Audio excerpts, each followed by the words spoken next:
ओम शांति। 22 मार्च 2023 के महावाक्य। बाबा कहते, मीठे बच्चे, देही अभिमानी हो रहना है, यही बड़ी मंजिल है। देही अभिमानी को ही ईश्वरी संप्रदाय कहेंगे। उन्हें बाप और परम धाम के सिवाय कुछ भी सूझेगा नहीं। देही अभिमानी हो रहना है, ये बड़ी मंजिल है। देही अभिमानी को ही ईश्वरी संप्रदाय कहेंगे। उन्हें बाप और परम धाम के सिवाय कुछ भी सूझेगा नहीं। प्रश्न, किस एक बात की धारणा से भविष्य 21 जन्मों के लिए पूंजी जमा हो जाती है? किस एक बात की धारणा से भविष्य 21 जन्मों के लिए पूंजी जमा हो जाती है? उत्तर, श्रीमत पर अपने ऊपर तथा दूसरों पर उपकार करने से। उपकार वही कर सकता है जो पूरा देही अभिमानी बने, जिनकी बुद्धि शुद्ध हो। देह अभिमान में आने से अपकार हो जाता और जमा हुई पूंजी खत्म हो जाती, घाटा पड़ जाता। क्रोध का भूत भी अपकार कराता। इसलिए अपना स्वभाव बहुत मीठा बनाना है। गीत, ये कौन आज आया सवेरे सवेरे। ओम शांति। जब परमात्मा बाप आकर के जीव आत्मा से मिलते हैं तो जीव आत्मा को अपना जीवपना भूल जाता है। उनको निश्चय हो जाता है कि हम आत्मा हैं और परमपिता परमात्मा की संतान हैं। बाकी जो कुछ हम देखते हैं वह देश है, दे के संबंधी आदि, ये जो याद रहना ही नहीं है। बाप आते ही हैं बच्चों को वापस ले जाने के लिए। तुम चौंक उठते हो, ये क्या होता है, हैरान होते हो। ब्रह्मा की अंधियारी रात पूरी हो, सवेरा होता है। देश आए दे के जो भी संबंध हैं वह टूट जाते हैं। तो चौंक गए ना कि क्या हो गया। ये पुरानी दुनिया देखने में नहीं आती है, बस बाप और परम धाम ही सोचता है। ये वंडर है ना। परंतु बाप को पूरा ना पहचानने के कारण, बुद्धि योग ना लगने के कारण देवाभिमान पूरा मिटता ही नहीं है। उनको हम बंदर संप्रदाय कहेंगे। जब देही अभिमानी बने तब ईश्वरी संप्रदाय कहें। बंदर संप्रदाय का नारद के रूप में दृष्टांत है। वह भी भक्त था। उनको बाप ने दिखाया कि देखो तुम बंदर संप्रदाय हो। जो देही अभिमानी हो रहना बहुत मुश्किल है, बड़ी मंजिल है। बल पवित्र बनते, ऐसे अच्छे और बुरे मनुष्य तो होते ही हैं। अब सन्यासी घर बार छोड़ते हैं, पवित्र बनते हैं। जो घर बार नहीं छोड़ने वाले हैं, गृहस्थी में जाकर उनको अपना गुरु बनाते हैं। कलयुग दुनिया के सभी मनुष्य मात्र नास्तिक निर्धन के हैं। हे भगवान, हे परम पिता परमात्मा, क्या पुकारते हैं तो है ना, परंतु उनको जानते नहीं कि आखिर वह कौन है। पुकारते पुकारते वह थक पड़े हैं। कह देते हैं ईश्वर सर्वव्यापी है, बंदगी भी करते हैं परंतु जानते नहीं। ये तो समझने की बात है। भगवानोवाच, गीता में भी है भगवानोवाच, ये है आस्तिक संप्रदाय। भगवान ने क्यों कहा तुम बंदर मिसल हो। अपनी शक्ल तो आईने में देखो। भगवान को जानते नहीं, ढूंढते रहते हैं। इसलिए मनुष्य को ही भगवान मिलना चाहिए। ढूंढते हैं परंतु मिलते नहीं। तो जब भगवान आए तब आकर के अपना परिचय दे। गीता में पूरा परिचय है। कहते हैं मैं रुद्र हूँ। मुझ रुद्र ने ये ज्ञान यज्ञ रचा है।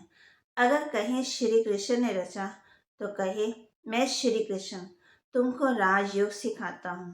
परंतु श्री कृष्ण ज्ञान यज्ञ होता नहीं, ये तुम बच्चे ही जानते हो।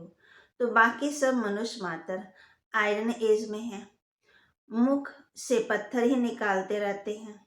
झूठ बोलने वाले के लिए कहते हैं इनका मुंह काला। जब संन्यास धर्म की स्थापना होती है उस समय सृष्टि रजो है, तो भारत को पवित्रता में थमाने के लिए ये पवित्र धर्म की स्थापना होती है।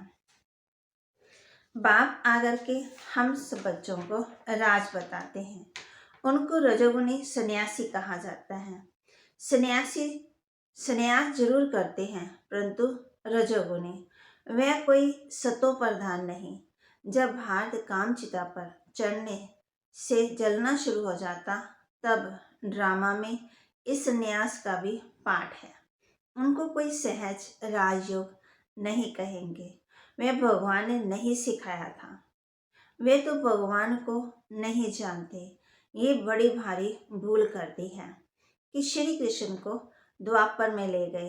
बाप बैठ भूले हुए मनुष्यों को समझाते हैं, परंतु समझाने में बड़ी रिफाइनेस चाहिए। सन्यासी लोग कहते हैं आप सन्यास धर्म की निंदा करते हो। बोलो आकर के समझो, पहले बताओ तुम निंदा किसको कहते हो? परमपिता परमात्मा जो सबका बाप है, गीता का भगवान है, उसने समझाया है। श्री कृष्ण ने नहीं। परमपिता परमात्मा ने आकर के कहा ये कलयुग का अंत है।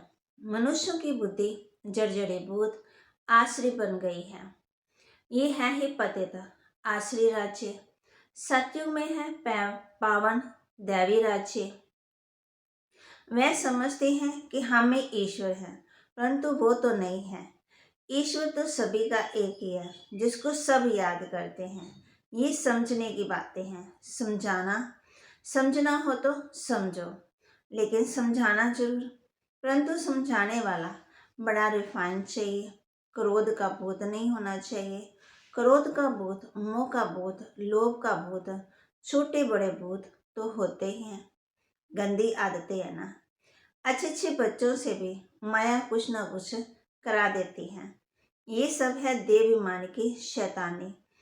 देवीमान आया तो फिर जैसे बंदर बन गया, वह फिर मंदिर लायक बन ना सके। तुम जानते हो मंदिर लायक देवी देवता ही बनते हैं। उन्हों के लिए मंदिर बनाया जाता है। सतयुग में तो सारी दुनिया को शिवालय कहा जाता है। सभी मंदिर में रहते हैं।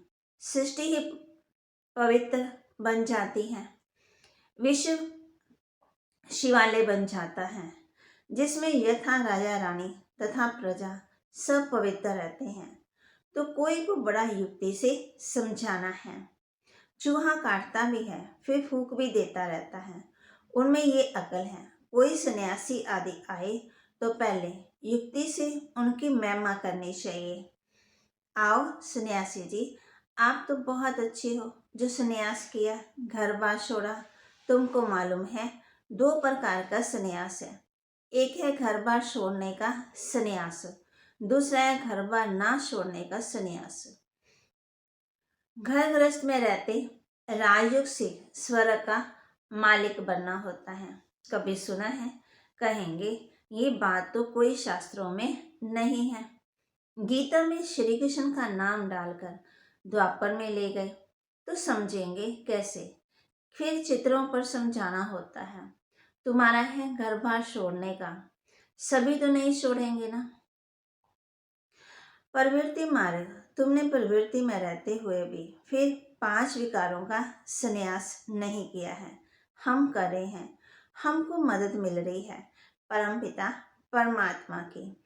ऐसे गृहस्थ भाव में रहते 5 विकारों का संन्यास करने से हम स्वर्ग के मालिक बनेंगे। सतयुग में देवी देवताएं पवित्र थे, अब भी नहीं है। कलयुग के बाद फिर सतयुग आना है। बाप ही आकर के सतयुग स्थापन करते हैं। प्रवृत्ति में रहते कमल फूल समान पवित्र बनाते। तुम कहते हो आग कपूस इकट्ठे नहीं रह सकते, परंतु यहाँ रहते हैं। तुम्हारे पास प्राप्ति की एम ऑब्जेक्ट तो कुछ है ही नहीं। बेहद का बाप जब आते हैं तब पुरानी सृष्टि का विनाश और नई सृष्टि की स्थापना हो जाती है। ये ज्ञान हमको मिलता ही है नई दुनिया के लिए। बाप कहते हैं देश साल जो भी तुम्हारे संबंध आदि हैं सबको भूल अपने को देही समझ मुझे याद करो। ये हमारा राजयोग है सतो प्रधान। अब तो है तमो प्रधान, फिर सतो प्रधान से सतो प्रधान सृष्टि जरूर बननी है। सत्व प्रदान बनाने वाला रचयिता बाप ही ठहरा। हम उस बेहद के बाप से ये सीख रहे हैं, भगवान एक है।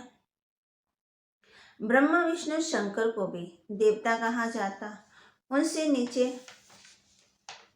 तबके वालों को मनुष्य कहा जाता। भगवान रहते ही हैं परम धाम में, हम आत्मा भी वहाँ रहती हैं। ऐसी रिफाइनेस से समझाना है, अच्छी रीति से समझाना है, परंतु योग पूरा नहीं तो धारणा नहीं होती है। बाबा जो समझाते हैं वह किसको याद थोड़ी पड़ता है। बल कोई बच्चे कहें हम याद करते हैं, परंतु बाबा मानते नहीं हैं। अगर हम याद करते हों तो बुद्धि शुद्ध होनी चाहिए और धारणा भी अच्छी होनी चाहिए। धारणा है तो फिर करानी है, उपकार करना है। तुम जानते हो बाप आकर के सब पर उपकार करते, दया करते, माया फिर आकर के अपकार करती। बाप आकर के एक ही बार इतना उपकार करता जो 21 जन्म हमारे साथ चलता। कृपा आशीर्वाद आदि जो कहो द्वापर से अकृपा शुरू हो जाती। बाप आकर के कृपा करते, रावण अकृपा करते। श्रीमत से तुम कोई का भी कृपा कर सकते हो, दया कर सकते हो, उपकार कर सकेंगे। फिर देह विमानी बना तो उपकार करना शुरू कर देंगे, माना अकृपा करने शुरू कर देंगे। उपकार करने से भविष्य 21 जन्मों के लिए पूंजी जमा होती है। जबकि उपकार करना जानते हैं तो करना है, दया करनी है, रहम करना है, कृपा करनी है। मनुष्य हर एक के ऊपर अकृपा ही करते रहते हैं ना, कितना दुख देते हैं। बाप को भूला, उपकार करना भूला तो फिर अपकारी जरूर बनेगा। सेकंड में उपकार, सेकंड में फिर माना पहले कृपा करते फिर कृपा करते। अच्छे अच्छे बच्चे कितने उपकारी थे, उपकार करने की शिक्षा जानते थे, माना हर एक के ऊपर कृपा करते थे। फिर वो चले गए। मुझे समझते हैं कुछ भी होगा जो भागे, हम कैसे जाएं, उल्टी सुल्टी कितनी बातें सुनते। बाप कहते हैं ऐसे बहुत हुए, फिर होते रहेंगे। देखो देवाभिमान के कारण कितना दुख सहन करते। मनुष्य मनुष्य पर ही अपकार भी करते, उपकार कोई कर न सके, कृपा कोई कर न सके।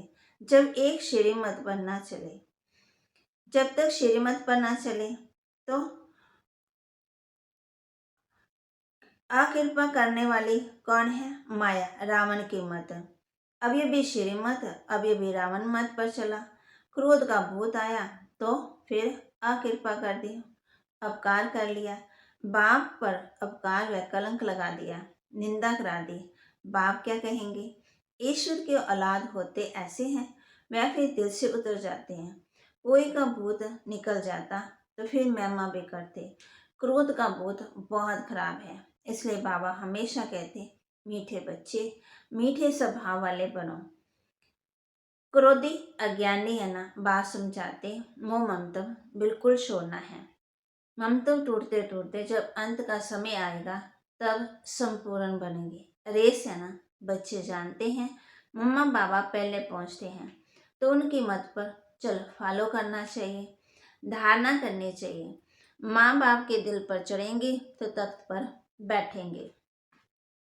अपने से पूछना है कि हम लक्ष्मी को वरने अर्थात माँ बाप के तख्त पर बैठने लायक बने हैं। अगर समझते हमारे में क्रोध है तो वह कभी दिल पर चढ़ ना सके, न भविष्य में महाराजा महारानी बनेंगे। कदम कदम पर श्रीमत पर चलना है। तो बाप कहते हैं कहाँ राजा कहाँ नौकर कहाँ, तो इसमें अंतर है ना, फिर उनमें भी फर्क पड़ जाता। कितना ज्ञान का नशा रहना चाहिए, परंतु जो सर्विस पर होंगे उनको रहेगा। जो जैसे सर्विस करते उनको फल जरूर मिलता है। नंबर 1 है नॉलेज देना, उनमें बहुतों को सुख दे, चक्रवर्ती बनाना, औरों को बढ़ाएंगे। सर्विस की युक्तियाँ तो बहुत अच्छी बताई जाती हैं, कहाँ भी सर्विस हो सकती है। फिर करके 100 में से 1 जगेगा। मेहनत का काम है।